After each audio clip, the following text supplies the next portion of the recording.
This week in Las Vegas, New Mexico, police are searching for a convicted killer on the run, Roger Dale Yeaton. He was one of 3 convicts who cut a hole in the roof of the county jail. 2 were quickly hunted down, but Yeaton made a clean getaway. It's Yeaton's 4th time breaking out of custody, and he's a really dangerous guy. The last time he broke out, he carjacked a British tourist and shot him to death. Now there's no telling what he'll do this time to stay free. Well, we're not going to wait around to find out. We're going to bring him in tonight. It's Saturday, March 13th, 1999. To date, your tips have led to the captures of 555 fugitives. Tonight on America's Most Wanted, America Fights Back. He had one of the best bodies in town. Place goes to 15 David Stevens. But he couldn't get a date. My name's David. Hi. 10 days after he made this video, he had a date with death.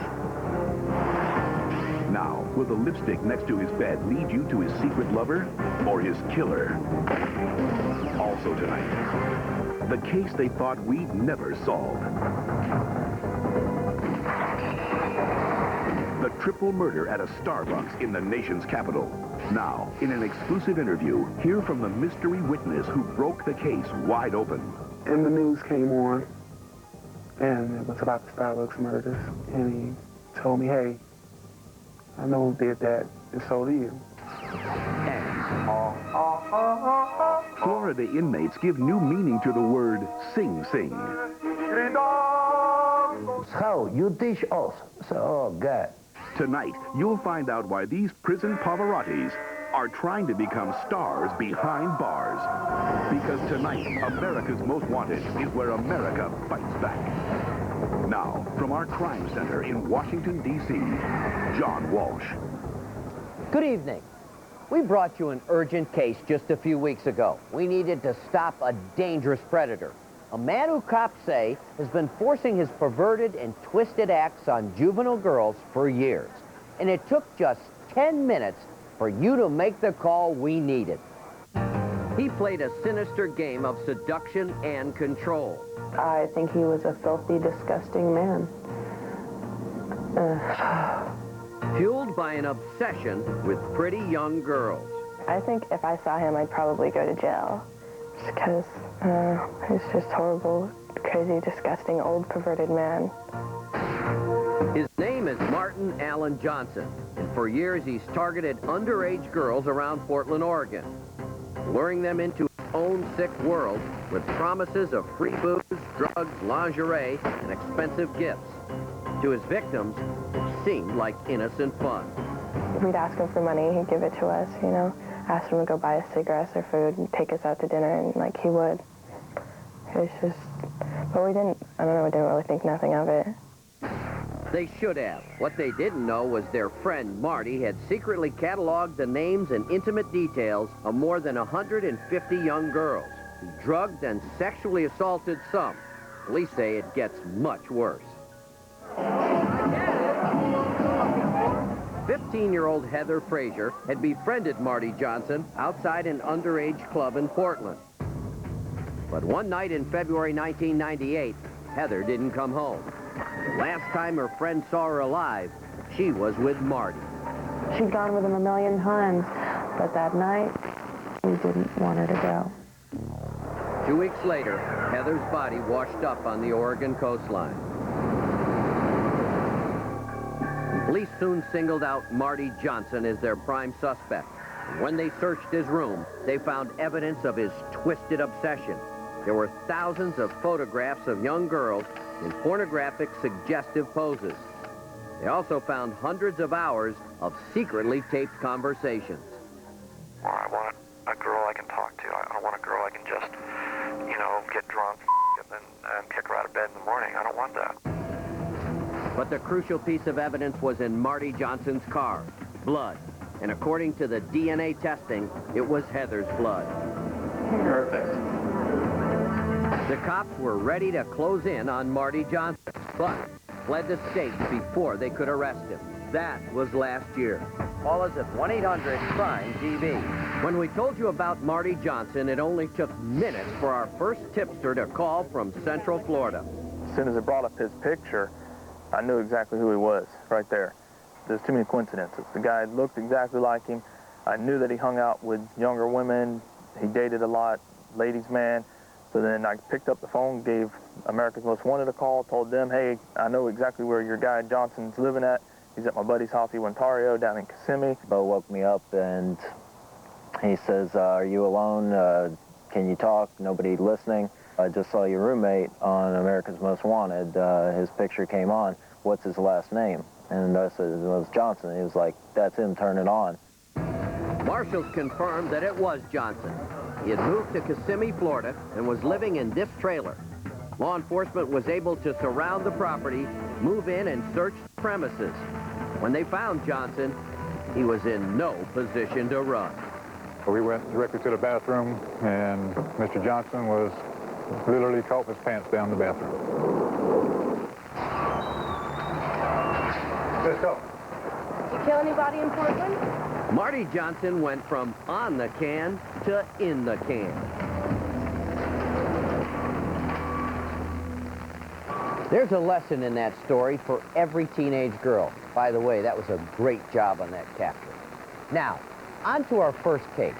David Stevens worked hard to be a strong, powerful man, but did a moment of weakness lead him into a bizarre mystery? The clues: a burning car, a pair of eyeglasses, and a lipstick print left by the side of a bed. Kimberly Halkett has the story. It was 3:30 in the morning when crews were called to battle this car fire in the affluent suburb of La Jolla, San Diego. Firefighters say what was immediately clear was that the fire was arson. It was intentionally set. Some type of an open flame was used, and most likely some type of an accelerant was used. But what wasn't clear to investigators is why they found what they found inside the car. Started them off on a strange case, a case rooted in the powerful world of bodybuilding. The little guy with the bulging biceps is David Stevens. He loved to work out, and his efforts were rewarded. Second place goes to competitor number 15, David Stevens. In a sport that's sometimes quite ruthless, David was the trusting one. His friends say that was just his nature. David was a country boy from Nebraska, and he was very naive. David didn't lie, he didn't drink, he didn't do drugs, he didn't do anything like that. And he always saw everyone to be as good and clean as he was. Simple values like that come from simple places like the Nebraska dairy farm where David was raised by God-fearing people. Here's the best. Second is not the best, but it's better than last. I'm the youngest brother. He was in charge a lot, and that had its benefits. He didn't make us work as hard as we probably should have. But David traveled a lot to Oregon and California, and the sea began to lure him away. When he was growing up, he was into the Beach Boys. He hated the cold, and he just wanted the ocean, the sights, the view, and everything. When David finally moved to California last year, he took a job as a manager at a La Jolla dating service, a service he also used. Miss David, I hope to talk to you. What do you know most about being in a committed relationship? I like just knowing that you've got someone, you've got a best friend, got a buddy, someone you can do stuff with, you can talk to. But the video didn't work so well. Friends say for all his looks and Nebraska charm, David couldn't get a date. Well, David referred to himself as a California virgin. He had been here for a year. I think that maybe been on 1 or 2 dates and had never found anyone. Just 10 days after David made this video, police responded to the car fire in La Jolla's Scenic Drive. The license plate of the scorched purple LeBaron confirmed the car belonged to David. Inside, they found his dead body. But that's not where this story ends. It's just where it begins. Immediately, strange facts began to surface. Police discovered David didn't die from the fire, instead from a gunshot wound to the head. David Stevens was so badly burned, it took more than a week to identify his body. In the meantime, police had a chance to search Stephen's apartment, but instead of finding answers, they only found more questions. It didn't look as if anybody had gone through the apartment, as if he'd been the victim of a home invasion robbery or a burglary or anything like that. So what we found was just a normal, neat apartment. But when we look more carefully at the apartment, clues begin to surface. Clue number 1, 2 water glasses beside David's bed. One with lipstick or chapstick on it, indicating someone may have been with David on the night he died. That surprises everyone. David didn't know too many people. I would think that, you know, he would have probably told me if it was something that he had planned. Clue number 2, look next to the water. That's KY jelly used as a sexual lubricant, meaning David and the mystery visitor probably had sex. But afterward, did the stranger rob him? No, according to police, David's wallet was untouched. There was nothing to indicate that anything had really occurred there other than that the bed looked as if somebody had been in the bed. Next question, did David leave his apartment voluntarily? That's also unlikely since he left behind his favorite Nebraska Cornhuskers watch, pinky ring, and prescription driving glasses. His brother says it seems bizarre. He usually wouldn't go anywhere without a ring and a watch on.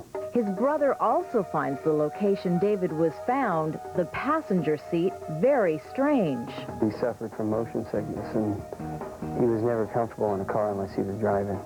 It's unlikely someone overpowered the husky, muscular bodybuilder. It's more likely he was forced out of the apartment at gunpoint. That would get him to the crime scene. So let's look at the crime scene. Police have ruled out suicide since no murder weapon was found in the car. No smoke was found in David's lungs, proving he was murdered before the fire was set. So what happened? Who would want David dead? And who was David's mystery visitor that fateful night? We need another clue. That clue may be located here, at a topless nightclub called Dancers. David did have one secret behind that Nebraska Cornhusker exterior. He loved to visit that club. Could our suspect be someone David met here? No one knows. What we do know is this. There must have been a second car, a getaway car, meaning the killer had an accomplice. Investigators believe the killer and that accomplice are still in the San Diego, Southern California area. Police just need someone with information to start talking, and soon, for David's family. They need this case solved. I'm hoping for closure on it, so we can get on with our lives. I'm hoping for somebody arrested, and I'm waiting for that call that somebody is arrested. So are we. If you know who killed David Stevens, or if you have any information about this case, call 1-800-CRIME-TV. And remember, you can remain anonymous. Now, there are a lot of clues that could help us solve this mystery. And if you want to go over the clues more closely, you can check it out in this month's issue of America's Most Wanted magazine. Now, stay with us because we're just getting started. Up next, 3 witnesses survive a terrifying ordeal. I turned and grabbed the gun and tried to wrestle it away from him. 2 brazen robbers steal bags filled with so much money they can't lift them. He said, I'm just here to get the money, ladies. One show can figure out who these daring desperados are. And tonight, you can join the hunt. And later, the Starbucks triple homicide, a crime that baffled the nation's capital. Cops didn't have a lead, but one of our viewers put it all together. Tonight, we'll bring you the exclusive interview. He told me the black guy would try to be a hero, saved them, and was killed, shot in the foot first. And then they had to kill the other 2 because they had killed him. Into your own home with the America's Most Wanted magazine. It's the magazine with a mission. You can help us find missing children, hunt down the AMW Top 10, and more. You'll get Street Smart with Sanford, and every issue catch a special column by John Walsh. And if you order now, you'll get a free copy of One Tough Computer Cop. This CD-ROM program is a simple way for parents to protect their kids from predators and pedophiles on the internet. A one-year subscription is just $24.95. To order, call toll-free 1-877-AMW-GEAR. That's 1-877-269-4327. Remember, the CD-ROM is free, but it's a limited-time offer. So order now and join the AMW team. Everyone who goes to Las Vegas has dreams of putting a coin in a slot machine and hitting the jackpot. But the suspects in our next case went for the biggest jackpot in town, and their all-or-nothing gamble was caught on tape. What we see is the security guard and two female employees. And we're just standing around, just talking about anything and everything. And all of a sudden, two men in ski masks came from the parking lot, like out of nowhere. Here come two masked men, armed, and demanded entry into the building. One was bearing a semi-automatic weapon, the other one a shotgun. The site, a vault in Las Vegas where the proceeds from thousands of slot machines are kept. The time, 12:30 a.m. Three employees, Marvin, Kathy, and Patty, are about to undergo a terrifying ordeal. He told us to go towards the vault, and that's where Kathy and I went. We went this way. And Marv? I continued down this route. I was so scared I didn't even think about being shot. So I turned and grabbed the gun about right here. We're saying, Marv, stop fighting. And we struggled, and they pushed and struggled. Police say Marvin put up a valiant fight. The skinnier suspect has a very difficult time in subduing the security guard and getting him back under control, which is the reason why the heavier set one had to come over and assist him. But Marvin was no match for the two robbers. They hit him and threw him down.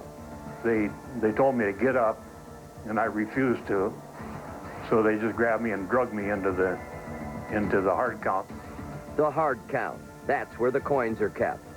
This is where I was drugged in, lying on my back, tied first my hands with plastic ties, and then my feet, and the other two hostages were ordered back to the soft count room. The soft count, the section of the vault where they keep the big bills. We came in and we just crouched down like this. The suspects had two duffel bags. They began at the $100 stack area, went to the 50s and the 20s, and at that point had filled both duffel bags and stopped any taking of any further money. They were so full that he couldn't carry them, so he was dragging them. With the two women still cowering on the floor, the bad guys made their getaway. The two suspects then fled the building and were last seen getting into a pickup truck with a camper shell with chrome rims on it. The crooks were long gone, but Marvin was still tied up. The girls were still in the soft count room at this time, and I laid there for what I considered a long, long time. And finally, they came back. We didn't know if he was dead or alive, and we ran out to try to, see if we could help him. Finally, the emotion of what had happened poured out of them, and they hugged each other, just happy to be alive.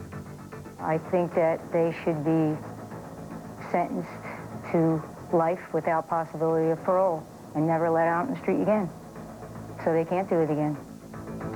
So help us crack this case for good. Take another look at the suspects from this surveillance video.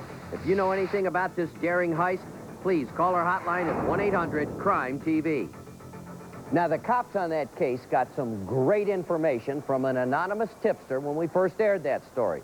They're hoping that same tipster will have the courage to give us a call again tonight. Now, let's go to John Turchin, who's keeping track of the latest developments in some of our recent cases. John, our viewers told us this first case is one of the most shocking examples of brutality that we've ever dealt with. But tonight, the violent killer of a baby girl has finally had his day in court. At the end of a long road, one family has found justice. The family of Cambria Vice. The 19-month-old was killed by Christopher Burgess, a self-proclaimed gangster. He was a family friend who was left to babysit the girl. Instead, he beat her to death. Your tips led to his capture, and a jury has now found him guilty. At Burgess' sentencing, the judge heard Cambria's families finally speak their minds. You have hit a tremendous damage to our family. My kids talk about it like it happened yesterday. I feel my baby's presence all the time around me, but I know she's looking over me. Life is not enough. I want you to have the death penalty too. And I hope my nephews don't grow up just like you. Even though he was convicted, Burgess held to his flimsy story that he had nothing to do with the murder, that he was set up. I did not kill this child. And that's why I feel like the whole situation. She blamed me for something she may have done. So, I just let it rest with that. You know, tell John Walsh to print that. And him too. Well, Burgess will have plenty of time to talk trash because the judge put him away for 25 years to life. And Cabrea's family is going to make sure he serves every day. And every time he goes up for his kill, I'm going to be there.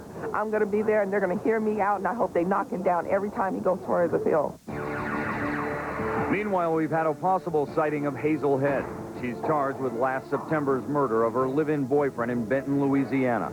We heard from a truck driver who thinks he picked up Hazel Head in Madisonville, Kentucky, and drove her to a truck stop in Woodhaven, Michigan. Head had put on weight, but she looked pretty much the same. Half an hour later, cops searched the truck stop, but Hazel Head was nowhere to be found. She told the truck driver she was trying to get to Las Vegas, so a special alert to our viewers there. And we've got a huge development in the murder of Shannon Sheaver, the college student killed in her Philadelphia apartment last May. When we aired the case, no one had a description of Shannon's killer, but the detectives on the case have just come up with a major breakthrough. We have been able to link the DNA evidence from Shannon Sheaver's crime scene to the crime scene involving 2 other women, attacks on 2 other women, and been able to come up with a composite or a likeness of the individual that was responsible for the 2 rapes and Shannon's murder. Here he is. He stands about 5'10" and has a light olive complexion. If you know who he is, give us a call tonight. And we've got one more update to bring you. As we told you last week, 3 women disappeared during a vacation to Yosemite National Park. Carol's son, her daughter, Julie's son, and family friend Silvina Peloso. Investigators now believe that the women could have been the victims of a violent crime. Not inside the park itself, but at their nearby lodge. And officials from California and the FBI are now focusing their search on the areas surrounding the lodge. Now, we received more than 100 tips last week, and we're going to stay on this case. So if you have any information, please give us a call tonight. John? Thanks, John. They need to find those 3 women. Now, stay with us. We'll be right back. Coming up next, an accused killer confesses. I do not feel good about the outcome. Just relieved the constant put-down is over. But he tears up the letter and burns down the house to cover his tracks. So how did we get the letter, and what secret does it reveal from his past? 72-year-old Emma Tresp has disappeared. She was last seen on August 31st on her way to a religious retreat in Pecos, New Mexico. Her car was found on a dirt road near Pecos. Authorities believe she was headed for a scenic overlook when her car got stuck. The New Mexico State Police have searched extensively for Tresp, but haven't found any clues. If you've seen Emma Tresp, please give our hotline a call tonight. Emma's family is heartbroken. We need to solve this case tonight. Now, when Anthony Castaneda returned to his boyhood home in Sacramento, California, he had to confront the memories of 2 men. His grandfather, a World War II hero and a great role model who helped shape his life, and his father, ex-con and troublemaker who tried to ruin his life. When I used to live here, we had a lot of good times. We used to always go hunting and fishing, and that brought back a lot of good memories. Because my grandfather, he really liked camping and stuff. So every time we went out, he was always in a good mood, and we had a lot of, stuff going on. Had a lot of fun. We went out a few times with my father too, but I had mostly stayed away from him the last 3 or so years. We always had problems with my father and making the bills and that sort of thing, and he started acting very weird the last couple of years, and it brought me and my grandfather closer together because both of us really didn't like my father too much, so we just kind of came closer together. And I never asked him for money, and we always did things for each other, and it was pretty good. My mother died when I was about 5 years old. She overdosed on drugs. and that's why my family has a lot of problem with my father. They believe that he started her on the drugs and everything. Larry Castaneda was always moving, trying to stay one step ahead of the law. For his son Anthony, it was a hard life. We moved around a lot. We never stayed in one place too long. It was kind of hard. At the end of elementary school, my father started having problems with money and everything. I believe the drugs, you know, just kind of sucked his money away. We got kicked out of our house. I remember that let's go. We had to move out so fast because we had to be off of our property at a certain time. It's just going to be for a while, Dad, till we get our feet back on the ground. Look, I'm going to get a construction job or something, and we'll be out of here in no time. My father kind of swallowed his pride and came back and asked my grandfather if we could live here. Okay. Can't let my grandson live like a homeless little rat. Come on inside and we'll get you cleaned up, get some food in you. There was always this constant tension between them. My father knew that my grandfather was ashamed of what he was and what he had become. But my grandfather always took care of people in the family. I mean, even with my father, when he was in trouble with the law, he always bailed him out.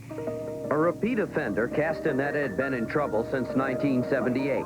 Yet each time he was arrested, his father bailed him out. After a 1984 shooting incident and a later assault with a deadly weapon, Castaneda served a series of prison terms. His father came to visit every week, often bringing young Anthony with him. And then one day you turn around, you find yourself in a place like this, and you know you got to turn your life around. That's what I'm promising you now. You trust me? Sure, Dad. Good, because I'm promising you right now. And you know I keep my promises, don't I? I guess he started getting into heavier and heavier drugs, and it just started eating his brain away in and out of jail, and he really started changing a lot. With Castaneda in and out of prison, Anthony went to live with his maternal grandparents to finish school. Murphy, I'm from the parole office. In 1989, Castaneda was paroled to his father. But this time when he got in trouble, his father helped him hide from the law. Serious problem with a parole violation here, and I just wanted to talk to him about it. Have you seen him? Not lately. Well, how about friends? Larry had been a fugitive since September of the previous year, and apparently his father had been hiding him out in the residence. Larry was like a caged animal in there and couldn't really leave the house because of fear of being arrested. It just added up to where they probably couldn't be together, you know, one more minute.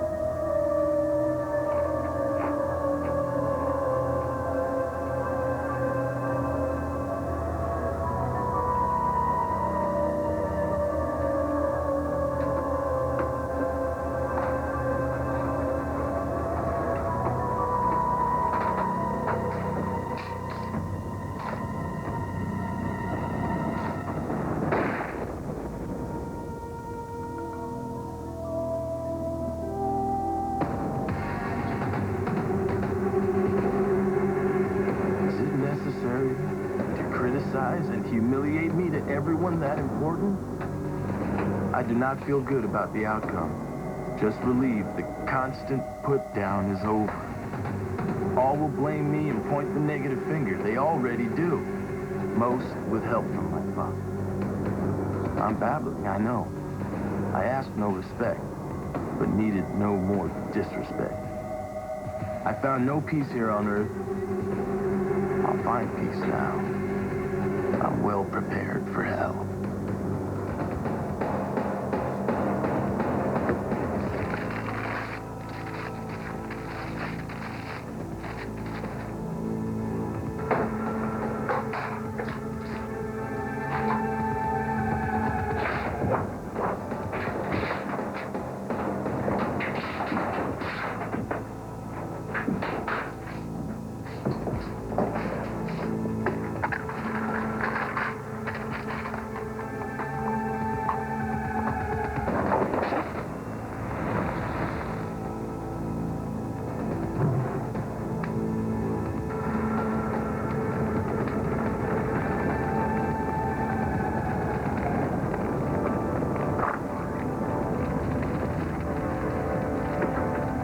I was shocked in that my grandfather had been killed. He was a real good person. He always took care of people in the family. We'd always go hunting and fishing together. He'd do anything for anybody. When someone kills a close family member like that, you know, he's not really my father anymore. He's like a criminal now. He needs to pay for what he's done. I get tired of feeling like a criminal just because I have the same last name as you. Turn yourself in. So far, Larry Castaneda hasn't taken his son's advice, but Castaneda has never shown much intelligence. Police say he couldn't even burn a house down right. They say he used a slow-burning cleaning solvent, which prevented the fire from spreading. As a result, police were able to retrieve the remains of Castaneda's letter, and they used that to charge him with first-degree murder. Castaneda has several tattoos, including a beast that covers most of his back. This picture shows a clean-shaven Castaneda posing with his father just weeks before the murder. But police believe that by now, he's probably grown back his long hair and beard. Larry Castaneda likes to be around people, so someone's seen him. If that someone is you, please call 1-800-CRIME-TV. Starbucks killings came on, and I kind of choked. After our reenactment of the triple murder, this viewer went into action. I told her that I knew who had did the Starbucks killings. Workers were shocked by the brutal murder of Amy Watkins, a young lady dedicated to helping children and battered women. Monday night in her Brooklyn neighborhood, some lunatic stabbed Amy in the back, took her bag, and left her to die on the sidewalk. If you know anything about this heinous crime, please call us right now. Here in Washington, D.C., it's been the biggest crime story of the last 2 years. 3 young people killed in a massacre at an upscale coffee shop. When we took on the case, there were no suspects, few clues, and a lot of fear that the killer could strike again. But then one of our brave viewers gave us a call. Tonight, in an exclusive interview, that caller talks to our Jackie Benson about how the case came to a close. It's just the right thing to do, I think. It just was weighing heavy on me. I did it. Brave words from a woman who risked her life by picking up the phone and calling our hotline. That woman's courageous story starts back in the summer of 1997. That's when 3 vibrant young people from Washington, D.C., Katie Mahoney, Emery Evans, and Aaron Goodrich were found dead, brutally and repeatedly shot in what appeared to be a holdup gone awry at this Starbucks coffee shop.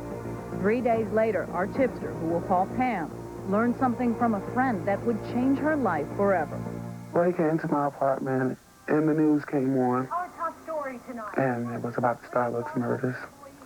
And he told me, hey, I know who did that, and so do you.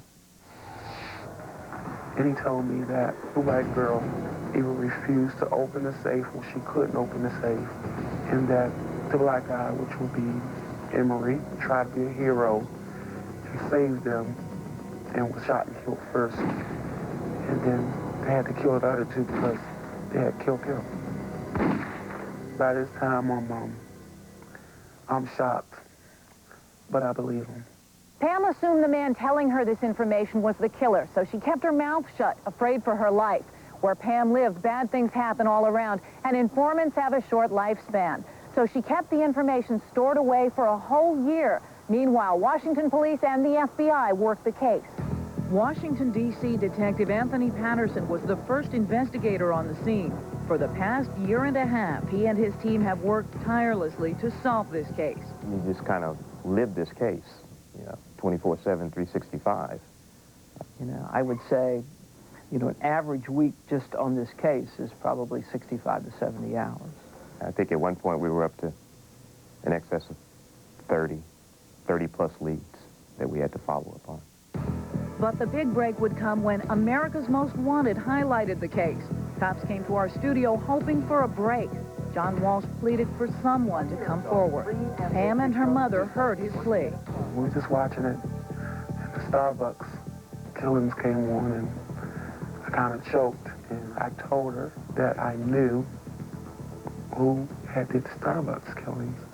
And she told me, with her little watery eyes, you need to call because if someone had killed my kids like that, I would want to know. And I called. I did get a little excited because it looked like at that point we may have been headed in the right direction. towards bringing this case to a close. The information sort of helped us along in the process. Very helpful, in fact. In fact, Pam's information broke the case wide open. Her tip led cops directly to this man, Carl Cooper. And now, more than a year and a half after the killings, police finally have their man behind bars. Just moments ago, a D.C. Superior Court judge issued an arrest warrant charging Carl Cooper with the murders of Mary Mahoney, Emery Evans, and Aaron Goodrich. A memorial hangs in the Georgetown Starbucks commemorating the 3 lives Carl Cooper is accused of taking away. For Katie Mahoney's stepmother, this arrest is the first bit of good news since the death of her daughter. We are now looking, hopefully, at some accountability, which has been important for all of us since the beginning, that someone be held accountable for what they did to these 3 young people. What would you say to this woman who had the courage to come forward and make that phone call? I would say thank you, and I would say that she will not regret it in the end. To be honest with you, I'm kind of proud of myself because I've lived a rough life, a real rough life. It has not always been a good life, and I've not always made the best decisions or choices in life, but I feel I'm making them now. That's a very brave woman. Now, Carl Cooper was originally picked up on charges of shooting a cop in a Maryland suburb. Normally, he'd be tried on those charges first, but prosecutors have decided to start with the Starbucks trial, and there's a very good reason. They know that Katie Mahoney's stepmom is suffering from liver cancer. They want to make sure she has the chance to see her daughter's killer brought to justice. Well, I think it's a victory for all of us when the criminal justice system actually pays attention to the victims of crime. I hope prosecutors everywhere will take note. Now, stay with us. We'll be right back. Up next, what some people do to opera is criminal. Find out what happens when the pros meet the cons.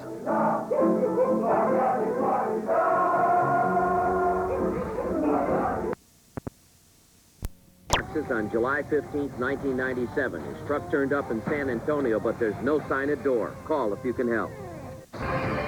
Now, here's a quick review of tonight's cases. Convicted killer Roger Yeadon has escaped from a jail in New Mexico. Police in Brooklyn are looking for clues in Monday's stabbing death of Amy Watkins. These 2 suspects were caught on tape during the robbery of a Las Vegas coin vault. Hazelhead is wanted for the murder of her boyfriend in Louisiana. This is the suspect in last year's murder of Shannon Schieber in Philadelphia. And Sacramento police say Larry Castaneda killed his own father. I'm John Walsh. Thanks a lot for watching.